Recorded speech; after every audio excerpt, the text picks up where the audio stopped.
Hi, kindergarten. This is a toolbox lesson, and today I'm going to be talking to you about the empathy tool. And the empathy tool reminds us, I care for myself, I care for others. So, empathy is a lot about thinking about other people and yourself and the things that you need, how you're feeling, and then being able to understand how other people feel and their needs and balancing those two. Okay. So first, we're gonna do this card at the end, and I have a story for you. I actually have lots of empathy stories. This one is called Understand and Care. The Have You Filled a Bucket Today is such a fun book. And we read this one back on Valentine's Day together to remind us how to spread kindness and spread love to each other. So if you remember that one, a lot of the things we learned from this book are a lot about empathy, right? It's about understanding how other people feel and trying to make them feel good. And then the last one I had is, this one is called The Lion Who Had Asthma. And asthma is a breathing condition. It makes it hard to breathe. And so sometimes you just can't do all the things that someone without asthma can do. And that's just one thing that might be difficult for someone, right? Everyone is different and has different challenges to face. And so it's important to understand that. Even if you don't have that challenge, you need to respect other people and the way that they live. So I'm not going to read those ones today. The one I'm going to read today, but I hope I will soon. The one I'm going to read today is this one. It's called The Lion and the Little Bird. Before I read it, I wanted to talk about the empathy tool. Okay? It makes, as we're reading, I want you to think about what empathy is and how you see it in this story. So the empathy tool requires us to understand how we feel, right? So when you're reading, understand your feelings, understand the feelings of the little red bird, and try to understand the feelings of the lion, okay? One thing you have to do is sometimes you might react to something someone does or says without thinking about how they're feeling. So empathy is always taking a moment, taking a breath, right? And listening to each other. So we got to use those breathing tools and listening tools in order to empathize, okay? And then to act compassionately. That means understand and care and then decide what to do, okay? So in this story, we might see our characters doing that too. All right, The Lion and the Little Red Bird by Elisa Clevin. One afternoon, a little red bird saw a lion with a bushy green tail, as green as the forest. The bird had never seen anything so unusual and so pretty. Just looking at it made her happy. Lion, lion, she said, why is your tail so green? The lion didn't understand the bird's language. He thought she was simply chirping. Chirp, chirp, chirp, chirp, chirp, chirp, chirp. He smiled at her and wandered down to a field of orange flowers. The bird watched him roll and sniff and watched him as he chased butterflies. Then slowly walk west with the setting sun and disappear into a cave. The bird waited on a tree nearby. She wanted to see the lion's green tail again. But the lion did not come out of the cave, so the bird made herself a soft nest and slept through the warm, starry night. In the morning, the lion came out, swishing his tail, which was no longer green, but orange as a flower, orange as a butterfly, orange as the setting sun. Lion, lion, the bird chirped, astonished. Why is your tail so orange? Again, the lion did not understand the bird. Chirp, chirp, chirp, chirp, chirp, chirp. He smiled at her and climbed over the hill and up the mountain to a deep blue lake beneath a bright blue sky, where he soaked his tired paws while the bird splashed nearby. At the end of the day, the lion climbed back down the mountain, over the hill, and home to his cave. The bird settled down in the tree, wondering, as the sky darkened, about the lion and his orange tail. But in the morning, the lion's tail was no longer orange. It was blue as the brightest blue sky, blue as the deep mountain lake where he'd soaked his paws. "Lion, lion," the bird chirped, enchanted. "How did your tail change from orange to blue? Are you a magician?" The lion just smiled. Chirp, chirp, chirp, chirp, chirp, chirp, and ambled over to a bush full of shiny red berries.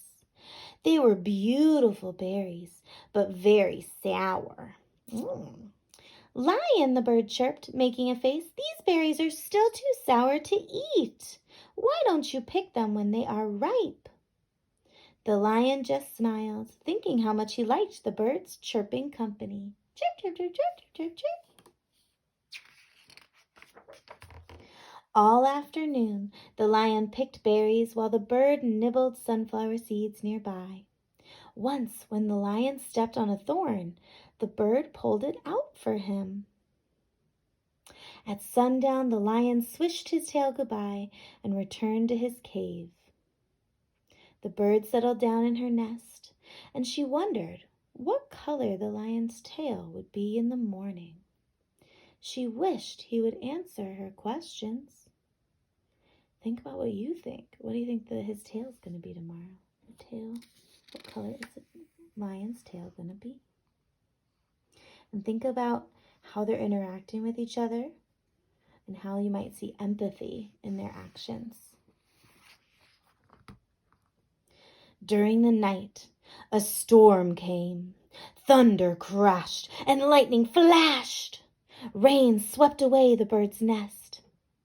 Hearing the noise, the lion rushed out, reached up into the tree where the bird crouched, shivering and scared.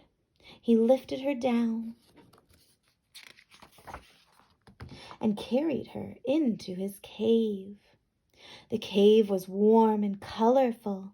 The walls were filled with pictures of green forests, orange flowers, butterflies, sunsets, a bright blue sky, and a deep blue lake. "Lion, lion," the bird chirped, delighted. "How did these pictures get here?"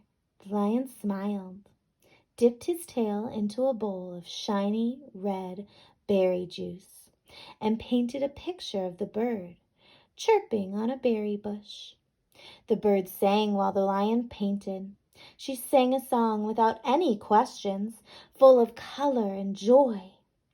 The lion had never heard anything so unusual and so pretty. Just listening made him happy. In the morning, the storm was past. The world shone fresh and bright. The lion's tail was berry red, and the little bird knew why. She sang her happiest song and wondered what the lion would paint that night.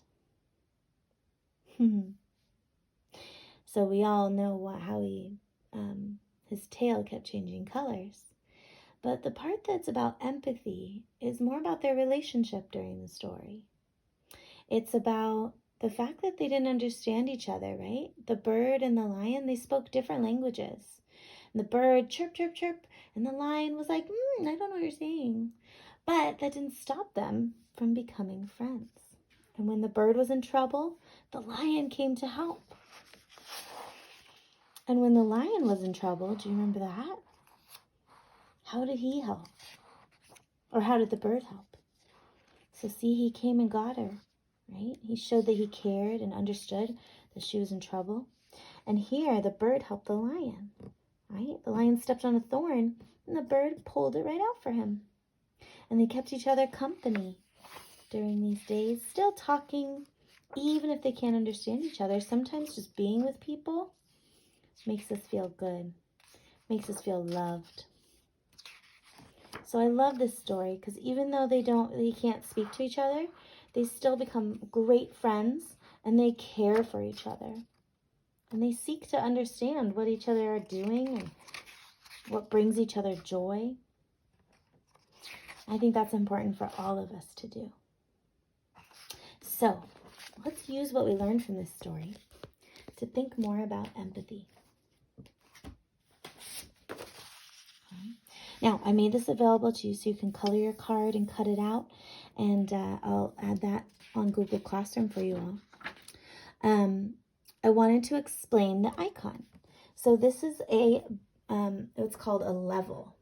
So you use this tool to find out if something is level. So for example, I put it on my table, and you can see, well, I have to turn it this way to make it actually work, because you look at the bubble inside the level, and if I lean down and I look, ooh, yeah, this bubble right here is right in the center. I'll show you that now. So, see here, if I lean it down, the bubble goes up, and it shows, oh, we're not level. We're not balanced. And if I go this way, I can balance it, look. So when I hold it steady and straight, and I make sure that I care for myself and I care for others, the level is balanced. Now, if I just cared about other people and I did everything for someone else, then I would have to take this hand away and it wouldn't be balanced anymore. See how the bubble went up? Now, if I only cared for myself, right, and I didn't care for everyone else, then this side would go down. And you saw it. Watch the bubble this time, right? I only care for myself. So this one's staying strong, but now I have to take this hand away because that was caring for others. Whoa, and right away the bubble went up. Okay? So it's important to have empathy for someone else. You first have to make sure, right, that you care for yourself. And if you have your needs met, right, you can care for other people. Now remember, there's a difference between need and want, right? We might want a lot more things, and if we want, and we take, and we're not giving, right, then we're out of balance again, and we're not having empathy for those who have those needs that now we're taking, right? So it's important to fulfill both of our needs, and it's something to keep in mind right now at home. A lot of your parents have a lot on their plate right now. And what I mean by that is they have to care for so many others that I'm worried that they're going like this. And they're caring for everyone else more than they're caring for themselves. So if you guys want to, you can ask and say, hey, what's something more I can do? You know, when you're working, you can try, when they're working and they say, oh, I need to go on this call and you can't come in and interrupt. You need to be respectful of their needs and make sure you help them, right? They have to work in order to make money so that you guys have food and clothes and everything you need so that they can take care of you, okay? And so those calls and things that they're on are really important. And so you can show empathy to them, right, by doing your best to give them what they need, okay? And listen to them. Use your listening tool. Use your breathing tool when you get frustrated, and then use your listening tool, and you'll be able to use your empathy tool if you do that, okay? I'm going to leave you with something today. We're going to do a little thought activity. So find a spot where you can be comfortable, and I want you to place both feet on the floor.